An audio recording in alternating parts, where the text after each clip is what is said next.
Thank you guys. Thank you all for staying with me so that I can get my recording done. It has been a fabulous day today, just being here. Again, my name is Deborah Frye. I am a grief consultant, and I've been kind of doing this for the last 22 years. I have a purpose and a passion to walk families and individuals from the broken side of the bridge back over to some hope, some assurance, and some self care help for them to know that they're going to get over it. And my first book is Grieving Under Grace, which is a wonderful nugget book. But today we're here to talk about my second book, which is What About Me? I'm Sad Too. It's a children's grief activity book. What about me? I'm sad too. And I actually wrote the book because during my profession, I always hear and see the children off to the side being in a sad state and not knowing what to do, and the parents or grown-ups not knowing what to do as well. So, What About Me? I'm Sad Too is a book that the title just kept ringing in my ear. So, I decided to do a grief activity book for our children.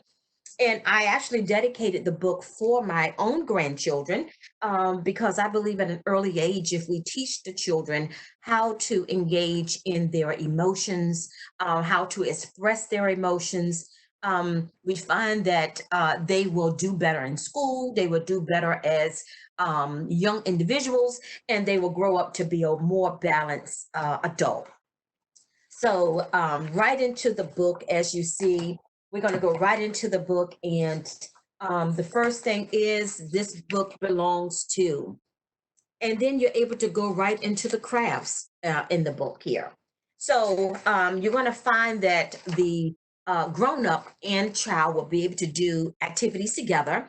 And I purposely say grown up because every child doesn't have the title of a parent in their life. So, to kind of dismantle that wording, I just said grown up because every child has a grown up, a trusted grown up, whether it's a counselor, a teacher, or auntie, or uncle, stepmom, stepdad. I think every child has a trusted grown up in their life. So I'll just started reading. And the first thing is something that I wrote for the grown up to read to the child. We don't mean it.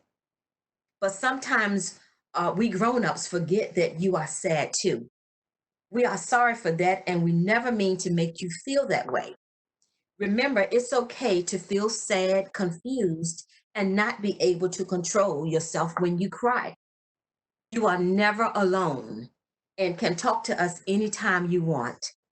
We promise to listen. So, grown-ups, we promise to listen to the children, right? Another word for the way you're feeling is called grief. A lot of times, little children don't hear the word grief and they don't know what it means. So, grief is just deep sadness. I try to make it as simply understandable as I can for children. Grief is deep sadness. So, you have a beautiful picture here of a mother caressing her daughter or son or whatever it is, the child that you are helping. And then we have when someone you love is sad, how do you feel? Circle the words that describe how you feel.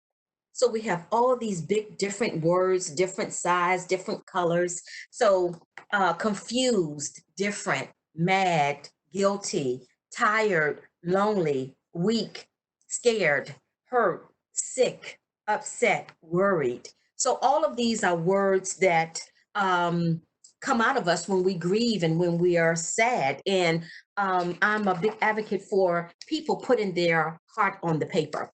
So in my book, you're able to journal. The child is able to journal through and describe how they're feeling. Sad, feeling unhappy, mad, very angry. So you're actually able to see some of the different colorful emotions, lonely, scared, and they're able to write, put your heart on the paper.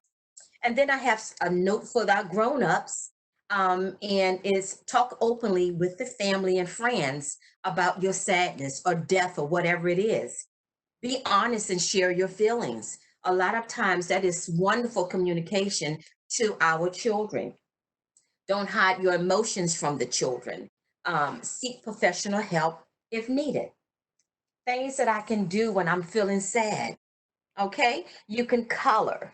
So it's full of activities. I can ride my bike. Now that we have social distancing and all of that good stuff, the kids can go out and ride their bicycles. It's a time where the grown up and the child will be able to do fun activities together. I tell grown ups all the time to savor the moments with the children. There are many a times when I wanted to blink my grown kids back to children so that I can get things right or become a better parent because of what I know now. So savor those moments, okay? I can talk to someone. I can read this book. What about me? I'm sad too. Read the book and help the child get through their emotions. I can pray. Praying helps me out tremendously. Okay. Another page is when someone is sad or they die. It is very confusing sometimes for our children. Okay, here are just a few questions that you can ask the grown up for the child to ask. If someone dies, what happened? Did I do something wrong? How can I remember them? Can they hear me? Why did they have to go? Will I die too? So, a lot of times when um, something bad happens or someone died, the child kind of takes it onto themselves, thinking that it may happen to me as well. So here is another great tool of communication to help that child. And then you can write down, this is a page for the grown up and the child to work together. Write down things that make us happy when we think of. And then the child will write something, the grown up, the child, and then so on and so forth until you get your list done. And it's a wonderful conversation piece. It becomes a learning tool. You're able to share some of your stories that grown up can share stories that will enlighten the child's knowledge. And then the next picture is it is a legacy page here where you don't know. A lot of times we know as children, mom and dad, we don't know any of the particulars until we get old and grown, right?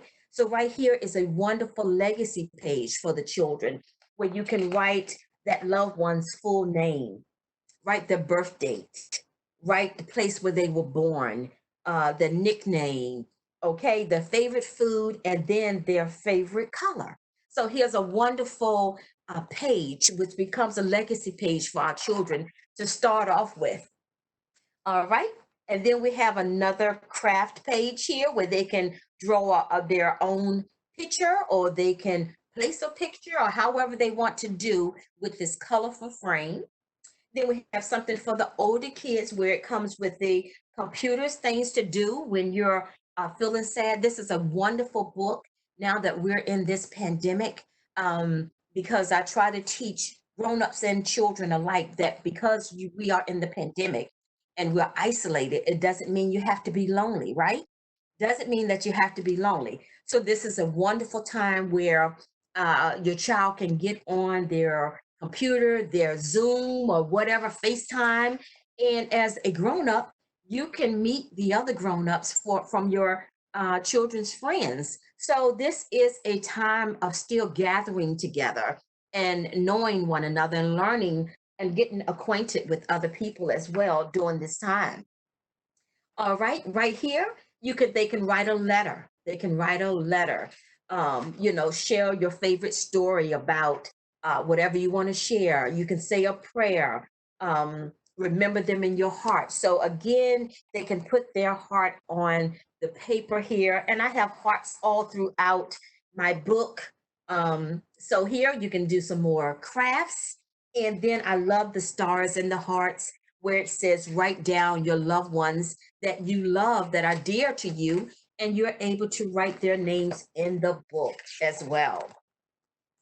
All right. And then I have some wonderful grief quotes for the children. And this one here is from Christopher Robbins. And it's just grief things that they can, when they're sad, they can say to themselves. It's just wonderful self affirmations. You're braver than you believe, and stronger than you seem, and smarter than you think. Christopher Robbins. Okay. And then my husband even wrote one. Let your grief make you happy again. Talk it out, walk it out, live it out. And that's from my husband, Michael Fry. So he even wrote something in my book. So that was cool. All right. And then I have a wonderful page for our grown-ups again. So the book is universal for the child and the grown-up. Seven signs that when your child is struggling. So it helps you with different ideas. I have some wonderful do's and don'ts. All right, some do's when you're sad and things like that is for you to go first. Go first because you are the leader. So if you go first with your emotions, showing the child what it is and how it feels to be angry or to cry, to be sad, to be hurt, it gives them a wonderful gauge to go by to know how to go through that feeling and get out of it and go to the next thing. Okay, tell the truth about how you're feeling. It will establish a tone of trust and safety for that child. Okay, and then I have some don'ts for the grown up. Don't say, don't be sad, don't cry, and those kind of things, because those are the normal emotions that you want your children to feel. You want to be able to feel, understand, and get through those emotions and learn from those emotions as well. All right, and then we have some wonderful I can thoughts, which are here again. They can write on their page, put their heart on the page. I can thoughts. Um, and finishing it up with I think I can thought, and it is a bedtime prayer, a bedtime story. A lot of times as grown-ups, we've gotten away from the wonderful nursery rhymes and songs that we learned as children. So I wanted to finish off one in my book, What About Me? I'm Sad Too. So the front of the book we have here, we have Jalen is the young girl, Brent is the little boy, and then we have Pepper, which is my real live dog, if you just heard him barking. So Pepper is the live dog that has made my book. And then on the back, you see that they are happy. They're back outside playing with Pepper. They're all having a great time because they've come through the book. They've learned how to manage emotion. They know how sadness feel. They know that it's grief and it's deep sadness, but they know how to process through it. So I am so delighted to be able to share the book. And the wonderful thing about it as well is it becomes a keepsake piece. So that 10-year-old that is working in What About Me? I'm Sad Too, when he turns 30, he is able to pass on his book that he wrote in, his thoughts, his ideas, and he's able to pass it on to his children and then to his grandchildren and great grands and so on and so forth. So it becomes a wonderful keepsake piece, and it will stay in the family for generations to come. So thank you all. I am on Amazon.com. You can get the book from Amazon.com, or you can actually find me on Facebook, Deborah Frye, my name. If you're in the 757, I can actually do a social distancing drive by and drop off the book. And I can also mail you a copy as well. So you can get both my books on Amazon.com. It has been a tremendous pleasure to be here today with you all. Thank you so much for staying along with me. All right, Deborah, we've got two comments. Wendy says, awesome for the children. And James says, very nice that you help them come through it. And then Awesome. Thank you. we have two questions. Is it beneficial for each child to have their own copy? I believe it is only because in everybody grieves differently.